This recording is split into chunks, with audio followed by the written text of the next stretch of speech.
Hello friends, कैसे हैं आप सब। स्वागत है आपका यूपीएससी एट होम प्रविशा के यूट्यूब प्लेटफॉर्म पे। हम जो यूपी पीसीएस की मेंस आंसर राइटिंग कर रहे हैं, जिसमें हमने जो टारगेट रखा है डेली 5 क्वेश्चन की आंसर राइटिंग करने का, उसी सीरीज़ में हमारा क्वेश्चन है जीएस पेपर 4 से। आप लोगों को हमारी जो ये मेंस की सीरीज़ चल रही है कैसी लग रही है, हमारे कमेंट सेक्शन में ज़रूर बताइए। हमारी जो ये मेंस की सीरीज़ है वो यूपीएससी एंड यूपी पीसीएस के पीवाईक्यू एंड जो है मॉडल आंसर पे बेस्ड है, जो कि करंट के साथ अपडेट करते हुए आप लोगों को कराया जा रहा है। आप लोग इस सीरीज़ के माध्यम से अपनी मेंस की तैयारी को और बेहतर कर सकते हैं। तो क्वेश्चन हम देखेंगे। क्वेश्चन क्या है, ईमानदारी क्या है, शासन में ईमानदारी के दार्शनिक आधार की स्पष्ट व्याख्या कीजिए।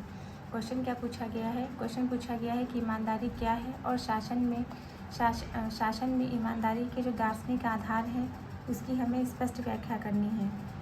ये क्वेश्चन कब पूछा गया है, ये क्वेश्चन पूछा गया है आपका यूपी पीसीएस 2020 में। तो सबसे पहले हम इसका इंट्रो देंगे। इंट्रो में क्या है कि ईमानदारी व नैतिक गुण है जिसमें व्यक्ति सत्यनिष्ठा, पारदर्शिता और कर्तव्य के साथ कार्य करता है, बिना किसी स्वार्थ और भ्रष्टाचार के।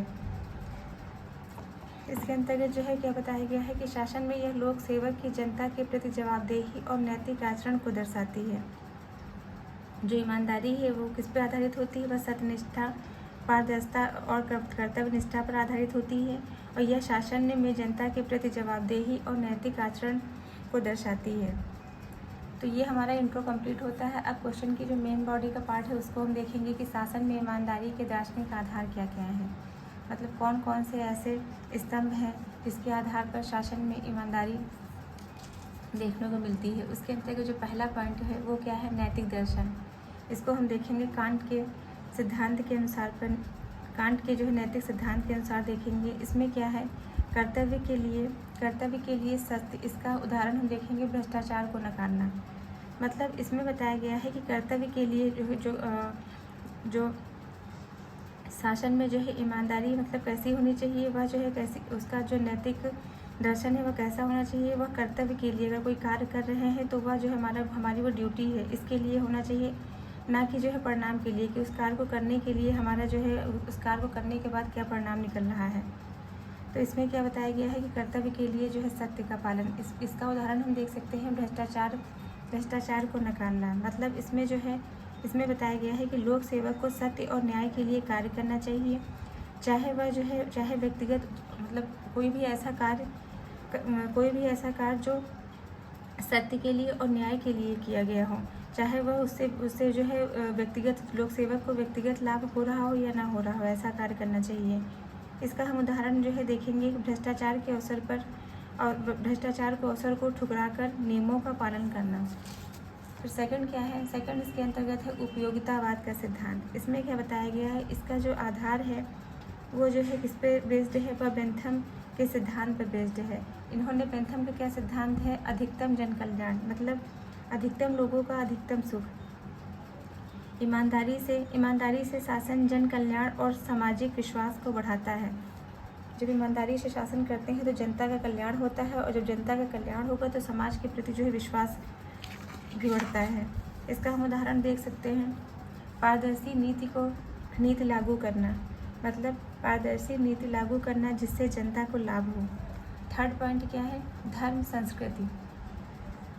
इसको हम देख सकते हैं भारतीय दर्शन के आधार पर, जिसमें सत्यम शिवम सुंदरम के बारे में बताया गया है। मतलब भारतीय दर्शन जैसे सत्यम शिवम सुंदरम धर्म आधारित नैतिकता की बात करता है। इसके अंतर्गत सत्य और धर्म पर आधारित आचरण शासन को नैतिक बनाता है। इसका हम उदाहरण देखेंगे गांधीवादी सत्य अहिंसा, मतलब गांधीवादी सत्य और अहिंसा सिद्धांतों का अनुसरण करना चाहिए। फिर क्या है, लोकतांत्रिक मूल्य, फोर्थ पॉइंट है। इसमें है जनता की सर्वोच्चता और जवाबदेही। इसका हम उदाहरण देखेंगे संसाधनों का दुरुपयोग न करना। इसमें बताया गया है कि लोकतंत्र में जो जनता है वह ही सर्वोपरि होती है और उसके प्रति जवाबदेही होना चाहिए। इसकी ईमानदारी लोक सेवक को जनता के प्रति उत्तरदायी बनाती है। इसका उदाहरण हम देख सकते हैं सार्वजनिक संसाधनों का दुरुपयोग न करना। जो सार्वजनिक जो संसाधन दिए गए हैं उसको जो है अपने लिए यूज़ ना करना, उसका दुरुपयोग ना करना। इसके ईमानदारी के जो है ये अपने क्वेश्चन की मेन बॉडी का पार्ट था, वो हमने देखा कि शासन में ईमानदारी के दार्शनिक आधार क्या हैं। फिर क्या देखेंगे कि इसके जो है क्या प्रभाव हैं। तो पहला प्रभाव क्या है कि विश्वास और विश्वसनीयता बढ़ती है। मतलब इससे क्या होता है, इससे जो है जब शासन में ईमानदारी अपनाई जाती है तो इससे जनता में विश्वास बढ़ता है और प्रशासन के प्रति विश्वसनीयता बढ़ती है। दूसरा क्या है, इससे भ्रष्टाचार में कमी आती है और सामाजिक न्याय बढ़ता है। शासन की दक्षता और पारदर्शिता में क्या होता है, सुधार होता है। तो ये हमने इसके प्रभाव देख लिए कि शासन में ईमानदारी के दार्शनिक आधार देखा, उसके बाद में उससे क्या प्रभाव पड़ेंगे वो हमने देख लिया। अब हम इसका कंक्लूज़न देखें तो इसमें क्या है कि अतः निष्कर्षतः ये कहा जा सकता है कि ईमानदारी शासन का नैतिक आधार है। नैतिक उपयोगिता सांस्कृतिक और लोकतांत्रिक दर्शन से प्रेरित जन केंद्रित एवं न्यायपूर्ण शासन के लिए आवश्यक है। तो ये हमारा क्वेश्चन कंप्लीट होता है जो कि हमने लिया था जीएस पेपर 4 से। आप लोगों को हमारी ये जो मेंस की सीरीज़ चल रही है कैसी लग रही है हमारे कमेंट सेक्शन में ज़रूर बताइए। हमारे चैनल पर अपना प्यार और सपोर्ट बनाए रखिए। हमारे चैनल को लाइक करिए, शेयर करिए, सब्सक्राइब करिए। ऐसे ही पढ़ते रहिए, लाइफ में आगे बढ़ते रहिए। यूपीएससी 8वीं परीक्षा के साथ मेंस आंसर राइटिंग करते रहिए। Thank you.